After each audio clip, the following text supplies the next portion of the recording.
Treasury के double locker में रखी ओएमआर सीट से हुई छेड़छाड़।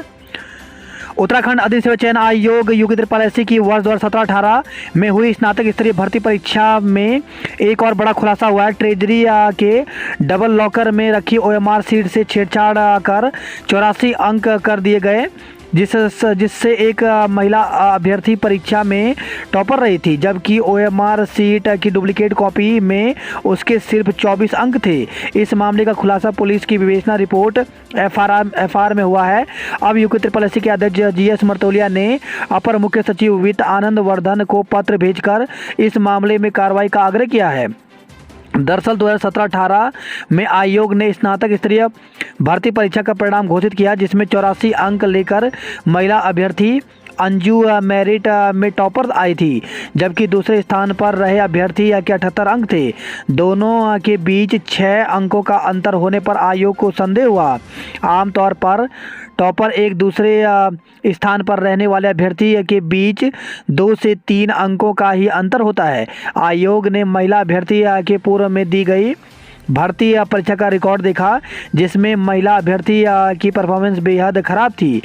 जांच में पता चला कि अभ्यर्थी की मूल ओएमआर सीट में छेड़छाड़ कर अंक बढ़ाए गए हैं। उस समय भी आयोग ने कोतवाली में मुकदमा दर्ज कराया था।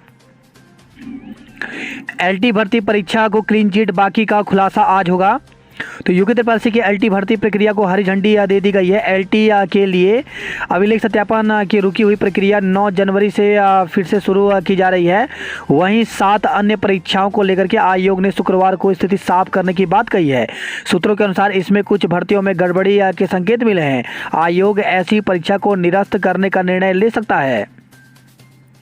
भर्ती परीक्षा पर सवाल उठने के बाद आयोग ने एलटी व्यक्तिगत सहायक, कनिष्ठ सहायक, पुलिस रैंकर्स, वाहन चालक, अनुदेशक, मत्स्य निरीक्षक और मुख्य आरक्षी के लिए हुई परीक्षाओं की जांच का काम रिटायर आईएएस एसएस रावत की अध्यक्षता वाली समिति को सौंपा था। कमेटी की रिपोर्ट के आधार पर आयोग ने गुरुवार को एलटी के 1470 पदों पर भर्ती प्रक्रिया को हरी झंडी दे दी है। इसमें से 590 चयनित युवाओं का दस्तावेज सत्यापन जून-जुलाई में हो चुका है। मेरिट में शामिल शेष युवाओं के लिए यह प्रक्रिया 9 जनवरी से शुरू की जा रही है। इस तरह आयोग ने एलटी भर्ती को क्लीन चिट दे दी है। पेपर लीक कर चंदन सिंह मंडराल ने 10.5 करोड़ तो अंकित ने 40 लाख कमाए। तो उत्तराखंड अधिसेवा चयन आयोग के पेपर लीक प्रकरण में उत्तराखंड पुलिस के एसटीएफ ने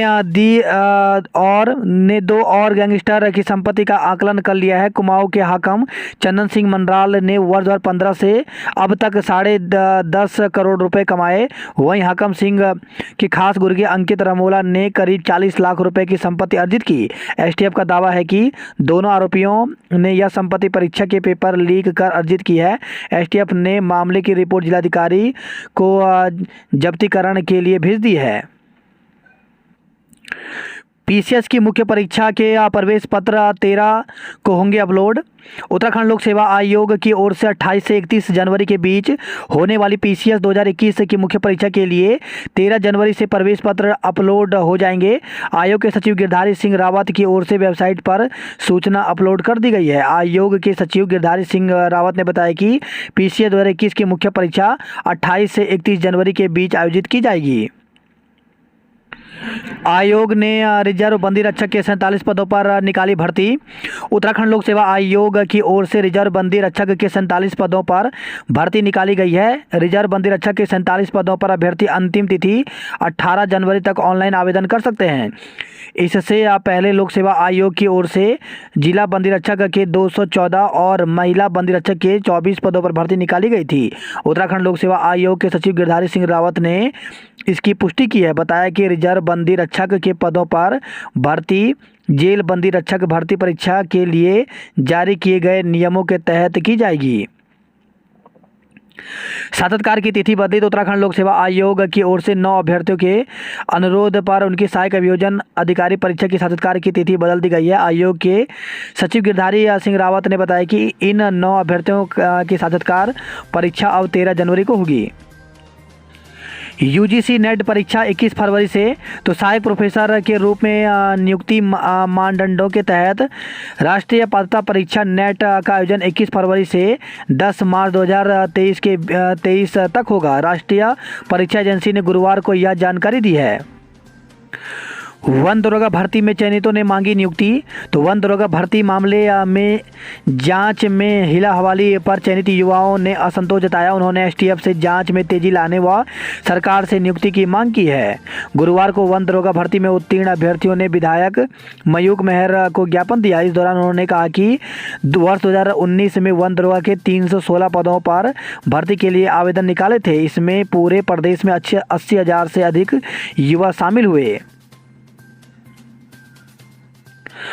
भर्ती घोटाले में जांच तक सीमित हुई सरकार। तो वीडियो भर्ती घोटाले सहित अन्य भर्ती घोटालों में सरकार कोई ठोस निर्णय नहीं ले पा रही है। बेरोजगार संघ के सुरेश धामी ने कहा कि बेरोजगार युवाओं को जांच करने के नाम पर ही गुमराह किया जा रहा है। प्रदेश में अन्य भर्ती घोटाले की जांच पूर्ण हो चुकी है पर रिपोर्ट बाहर नहीं आ रही। सीबीएसई की 10वीं व 12वीं की मुख्य परीक्षाएं 15 से। तो केंद्रीय माध्यमिक शिक्षा बोर्ड की 10वीं और 12वीं की सत्र 2022-23 की परीक्षाएं 15 फरवरी से आयोजित होंगी। सीबीएसई के परीक्षा नियंत्रक संयम भारद्वाज ने बताया कि दोनों